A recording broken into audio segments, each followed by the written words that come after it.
Pemirsa, kasus gagal ginjal akut yang diderita oleh anak di bawah usia 5 tahun ternyata membuat masyarakat khawatir.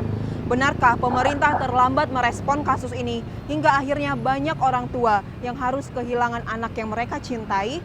Bersama saya Nomi Tobing dan Suryali Santoso, berikut liputannya. Kasus gagal ginjal akut tiba-tiba saja mengejutkan publik lantaran banyak menyerang anak dan balita. Bahkan dalam waktu singkat ratusan anak dan balita meninggal dunia akibat serangan gagal ginjal akut. Setelah terdeteksi penyebabnya dipicu oleh penggunaan obat sirup, Kementerian Kesehatan pun langsung melakukan pengujian terhadap ribuan obat-obatan sirup anak. Hasilnya 5 obat sirup anak dinyatakan mengandung senyawa berbahaya dan dilarang beredar. Ada 971 obat yang nanti akan harus diuji oleh BP POM untuk mengidentifikasi apa obat tersebut bagus atau tidak kualitasnya. Sedangkan 5 obat sudah diidentifikasi berbahaya sehingga memang oleh BP POM diminta untuk ditarik dari peredaran oleh produsennya. Gagal ginjal akut yang menyerang anak dan balita saat ini sedikit berbeda dengan gagal ginjal pada umumnya. Sebab awalnya penyebabnya sendiri sulit terdeteksi. Terlebih pasien mengalami gejala yang tergolong cepat. Hanya dalam hitungan hari, organ ginjal pasien mengalami kerusakan dan penurunan fungsi. Kebanyakan anak maupun balita yang dirawat langsung tidak bisa mengalami buang air kecil. Lantas apa perbedaan gagal ginjal akut pada anak saat ini dengan penyakit sejenis yang biasa diderita orang dewasa? Penyakit ginjal ini ada 2 macam secara garis besar, ada yang akut dan ada yang kronik. Kalau pada penyakit ginjal yang akut, kerusakan atau penurunan fungsi ginjal ini terjadi secara mendadak. Ya, mendadak bisa dalam hitungan hari sampai hitungan minggu. Pada penyakit ginjal kronik, penurunan fungsi maupun kerusakannya itu terjadi secara perlahan, biasanya dalam hitungan bulan ataupun tahun. Kondisi organ ginjal pada anak yang masih dalam proses perkembangan bertambah buruk saat diberikan obat-obatan sirup. Hal ini disebabkan oleh kandungan zat toksik dalam etilen glikol dan dietilen glikol yang memicu gagal ginjal akut pada anak. Penyebab yang intrarenal itu biasanya disebabkan kelainan pada ginjal itu sendiri.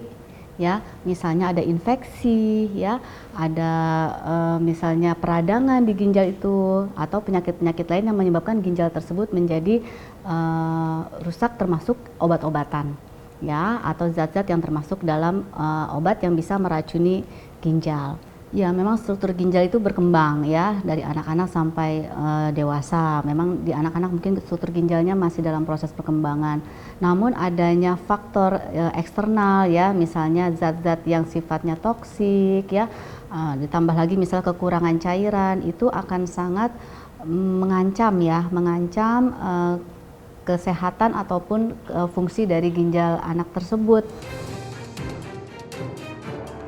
Badan POM sendiri akhirnya melarang penggunaan zat-zat berbahaya tersebut untuk digunakan sebagai pelarut dalam pembuatan obat-obatan sirup.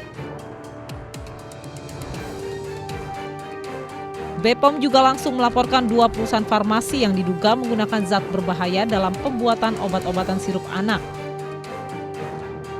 Ada 5 produk yang tidak memenuhi persyaratan dan ada 3 produk yang betul-betul sangat tinggi sekali kandungannya, sehingga ada 2 industri yang kami tindak lanjuti dengan upaya penindakan hukum. Kami bekerjasama membentuk tim gabungan dengan Bareskrim, Kepolisian Republik Indonesia sedang menindaklanjuti.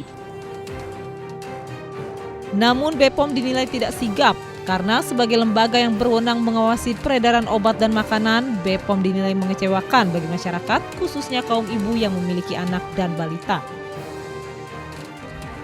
Karena itu obat yang ternyata diduga mengandung zat yang itu, ya, yang disebutkan itu, kenapa nggak dari dulu tapi baru ketahuan seperti ini gitu ya. Harusnya kan itu bisa lebih disingkapi dari dulu. Yang dirilis baru 5, kita nggak tahu lagi ya nanti yang kedepannya nih ada lagi apa enggak. Ya jujur aja tetap aja saya masih takut ya. Untuk saat ini tentunya kami takut. Biasanya kami ada stok di rumah terkait obat sirup tersebut, tetapi sejak ada masalah ini, kami kemudian tidak lagi mau menstok. Pemerintah harus benar-benar menjamin bahwa obat-obat yang nantinya akan dikeluarkan itu adalah obat-obat yang aman. Untuk mengatasi maraknya kasus gagal ginjal akut, pemerintah saat ini telah mendatangkan obat-obatan dari Singapura dan Australia. Kita membawa hand carry langsung dari Singapura 10 lagi 20, kemudian kita dapat dari Australia sekitar 16 vial. Kita sedang negosiasi dengan Jepang sebanyak 70 vial yang mungkin akan datang secepatnya. Yang dari Australia akan datang pada minggu ini. Tetapi di samping itu kita sebenarnya melakukan evaluasi untuk melakukan pembuatan obat tersebut sendiri. Meski obat bagi pasien gagal ginjal akut telah didatangkan, namun kasus gagal ginjal akut terlanjur memakan korban jiwa.